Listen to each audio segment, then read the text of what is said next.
이 동기회가 여기서 이정현 교수의 강의도 듣고 같이 모임을 하는데 안에 책방을 먼저 한번 둘러보도록 그렇게 하겠습니다.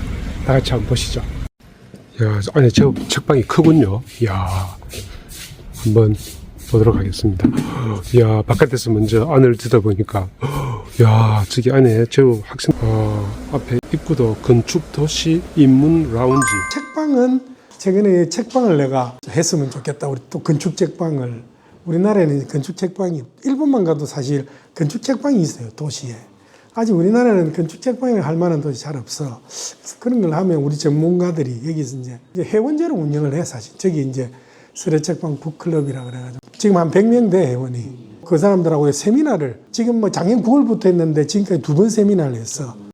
저자특강이라 그래가지고 그분들, 각 분야 뭐 교수들이 하고, 그 다음에 이제 건축 답사를, 우리는 답사를 많이 가니까 모집을 해가지고, 지난번에 이제 오사카 쪽에 한 25명이 갔다 왔고, 4월 초에 또 이제 지금 모객 중인데 거기에 20몇 명이 찼어. 그러면 이제 건축하시는 분도 있고, 또 동네에 여기 몇몇 부인은 자기 아들 데리고 건축 관심이 있다 그래 오는 분도 있고, 뭐 이런 거 하여튼 커뮤니티.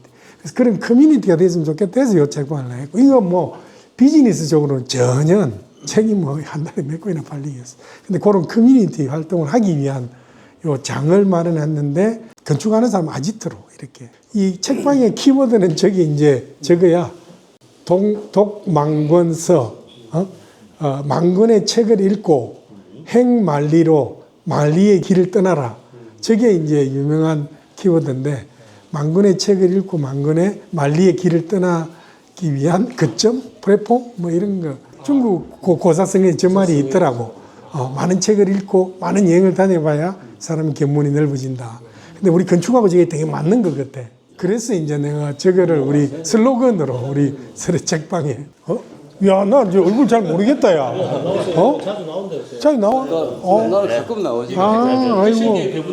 아, 그래? 옷도 패션스럽게 입었죠. 아이고. 반갑다, 야. 정원모. 와, 얼굴만 많이 바뀌었다. 그래서 하여튼 뭐 와줘서 오늘 너무 고맙고, 한 5분만 더 기다리고 20분에 시작하지 뭐.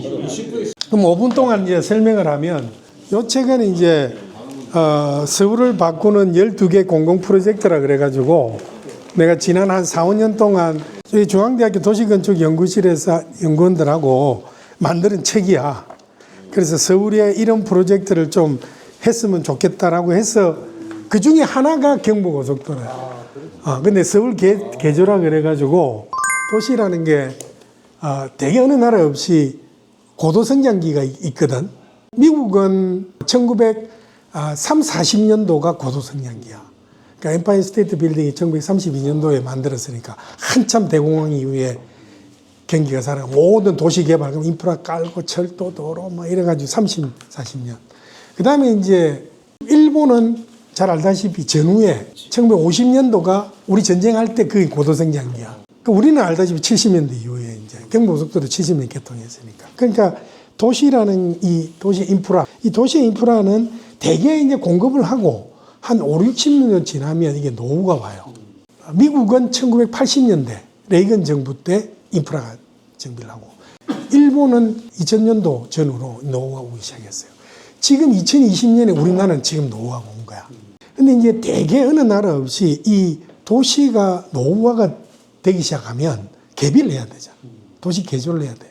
지금 우리가 딱 그거다. 뭐 철도도 지하화해야 된다. 뭐 도로도 개비를, 건물 재건축, 재개발, 전부 한번 개비를 해야 되거든.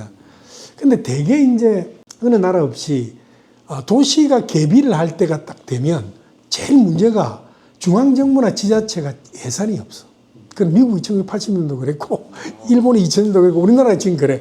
왜냐하면 예산이 일단은 고도성장기가 지나가고, 그 다음에 실제로 예산이 도시가 성숙화가 되면 사회복지 비용이 많이 나가.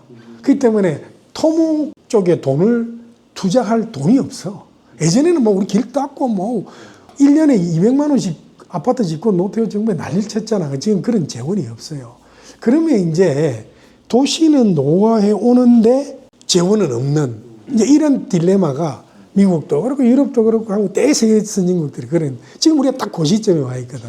그러면 이제 어떻게 할 거냐는 문제가 있잖아. 그럴 때 이제 많은 나라들을 우리가 스터디를 해보니까 그러면 재원을 결국은 민간 재원을 활용해서 이거 도시를 개조할 수밖에 없다. 또 어떻게 할 건가?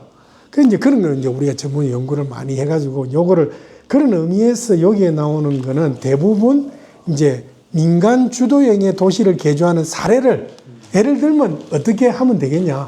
도쿄에는 그럼 어떻게 하고 있냐? 지금 도쿄에 가면 시부야역부터 난리를 치고 있어. 왜냐하면 시부야역을 예전 50년대 만든 시부야역을 계속 가져갈 수가 없거든. 개변해야 되는데 도쿄도가 돈이 없어요. 그러니까 민간은 어떻게 끌어들이냐? 민간을 끌어들이는 간단해. 민간한테 인센티브를 주면 돼. 쉽게 이제 한 가지만 설명하면 우리 지금 삼성동에 GBC라고 현대사업 그 삼성동에 원래 거기 한전부지가 이종주거지였거든. 그거를 상업지역으로 종상형을 시켜줬거든. 서울시에서. 그래서 그거를 인센티브를 주면서 현대한테 1조 7천억을 받아냈어. 개발이익 환수를. 그걸 받아낸 걸 가지고 지금 영동대로 지하화를 하고 있어. 그 무역센터 앞에. 그리고 탄천 정비를 하고 그 건너편에 잠실 운동장, 그 서울시 그거든. 잠실 운동. 그걸 야구장 새로 짓고 그 돈을 다 현대에서 나온 돈으로 하는 거야. 그게 민간 주도. 돈은 없고 서울시가. 도시는 개비를 해야 되니까. 그러면 이제 그런 식으로 해. 시부야역도 지금 가면 전부 그런 식이야. 철도 지하와 하천 복원 전부 그 돈이 주변에 가면 용적률을 엄청 인센티브를 주고 그 사람들이 그 철도를 인프라를 정비하도록. 그럼 서울시에 빈 땅이 어딨나? 그러니까 이제 지금 하는 게 경부선 요 오늘 보여줄 그 한 예고. 그다음에 경부선 철도 용산 그 앞에 저 상암까지 경인선 지하화를 해야 되겠다. 경부고속도로를 지하화하고 싶다. 그래서 뭔가 좀 개설하고 싶은데 경부고속 입찰을 하고 싶다 했는데 그래서 이제 내가 나름 마스터 플랜을 짰어. 근데 이제 대전제는 뭐냐? 도로를 지하화하는 게 목적이지만 그 상부의 도시를 어떻게 개조를 할 건가? 지금 내가 얘기했던 대로 뭔가 강남이 한번 도시가 개조돼야 되겠다는 거고 두 번째는 어떻게 공공재원 없이 이거를 좀 민간이 어떻게 이 재원을 마련해서 할 수 있겠는가. 여기 이제 그 당시에 한 4조에서 5조 정도 돈이 들었거든. 그 돈이 이제 근데 서울시에 여기 5조 원을 투입을 할 수가 없으니까 그러면 이제 어떻게 할 거냐. 그 두 개의 이제 큰 키워드 가지고 요거를 내가 제안을 했어요. 아직은 이런 분위기가 아닌데 나는 곧 그 시절이 올 것 같아. 그러니까 지금 고속도로가 10차선인데 지상에 8차선이 생기고 지하에 8차선이 생기는 거니까 교통이 좀 분산이 되지. 그렇게 해가 지상도로를 하고 요 위에 녹지가 덮인다고 생각합니다. 그렇게 3단 구조로 개편을 하자. 그 다음에 이제 휴먼웨이는 아까도 얘기했지만 요 위에 공원이 덮이고 도로 상부 공원이 생기는 거지. 여기 휴먼웨이는 도로 40m 형성이 되면 양쪽에 30m씩 이제 땅이 비잖아. 녹지가 저 위에 올라 태워졌으니까. 그러니까 여기에 30m 폭의 토지가 남아요. 그 다음에 또 무슨 토지가 남느냐 하면 요 IC 토지가 남아. IC가 왜냐면 지금은 여기 12m도 들려 있으니까 이게 크로바라 그래가 내려오니까 램프를 타고 내려오잖아. 근데 이게 그냥 교차를 시키면 평면 교차를 신호를 받으면 되니까 이 램프가 필요가 없어요. 근데 그 램프가 굉장히 땅이 커. 이제 나중에 나오지만 그 땅이 의외로. 그러니까 그거 있기 때문에 거기를 복합 개발하면 되겠다.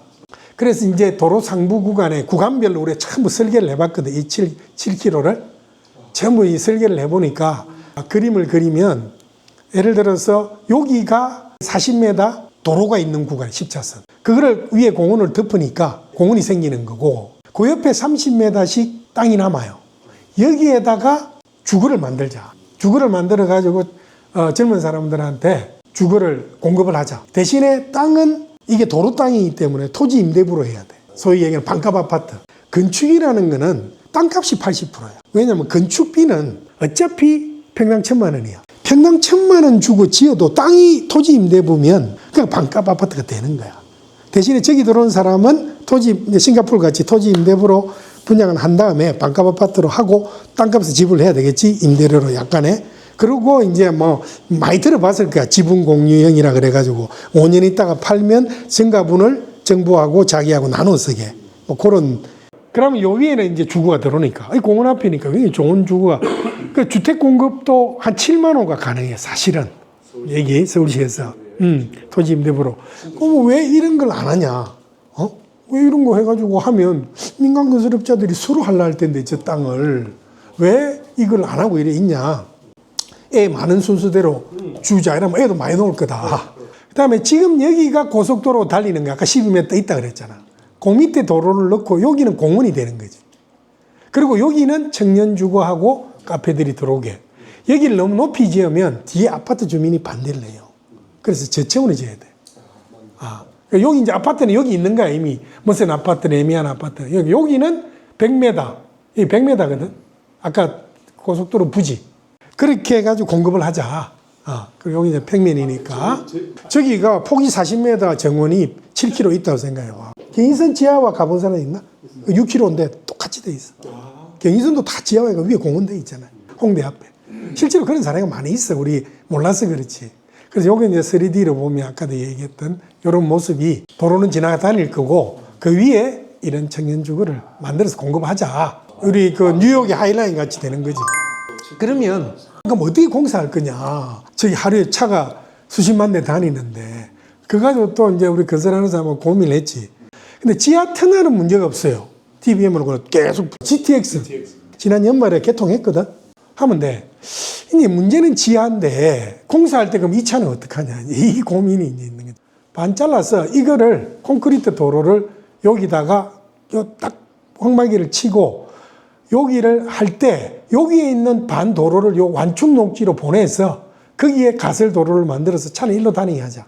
그동안 여기 이제 공사를 하고 그 다음에 여기 끝나고 나면 그 다음에 여기 다니던 도로를 이 완충 녹지로 보내고 여기 공사한 다음에 다시 여기를 붙인 다음에 이 위를 공원으로 만들어서 주변을 공원화 시키면 단계적으로 중심을 깨서 해나가면 차량이 소통하면서 저게 될 것 같다. 그게 이제 우리가 내린 결론이지.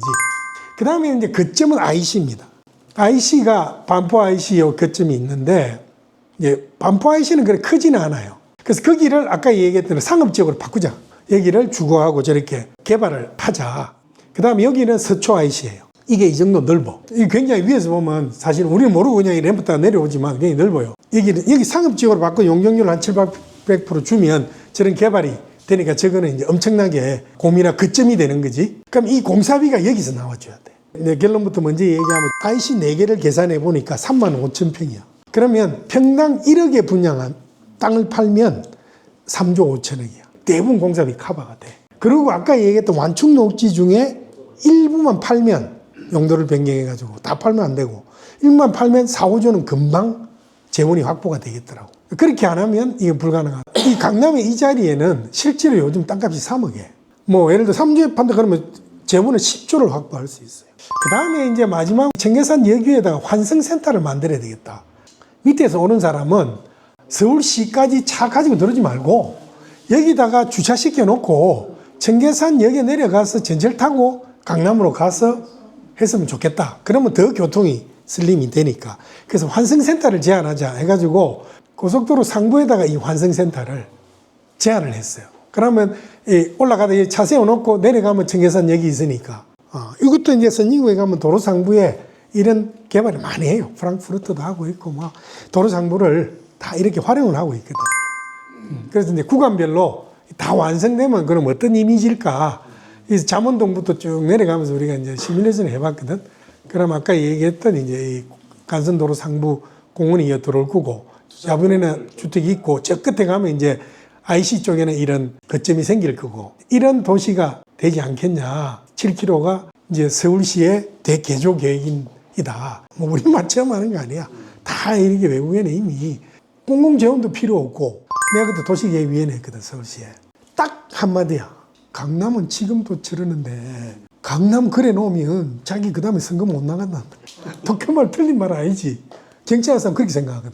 아까 내가 청계천이 얘기했지만, 이런 얘기 10년 하다 보면, MB 같은 사람이 나오면 후다닥 된다니까. 기술적으로, 재원적으로는 아무 문제가 없어요. 세상은 정치야. 이런 시기에 이걸 하면 큰 뉴딜 사업이 되는데, 근데 이제 아까 얘기했던 이게 정치이기 때문에 이제 그 다음 세계는 우리 전문가의 세계가 아니잖아. 녹지 랜드마크도 하고 뭐 일석오조 6조 되는 거지. 그래서 이제 그럼에도 불구하고 내가 말하고 싶은 결론은 우리 이 방향으로 가야 되니까 언젠가는 될 거다. 그게 제 결론입니다. 여러분 혹시 뭐 도움이 됐는지 모르겠는데 그래 우리 이제 사진 찍고 밥 먹으러 가자고. 왜요?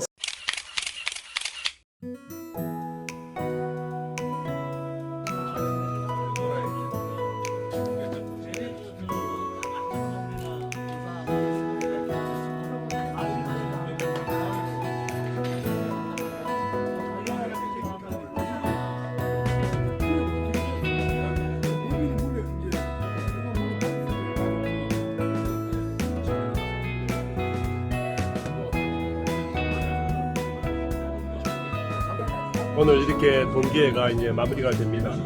감사합니다. 시청해 주셔서 감사합니다.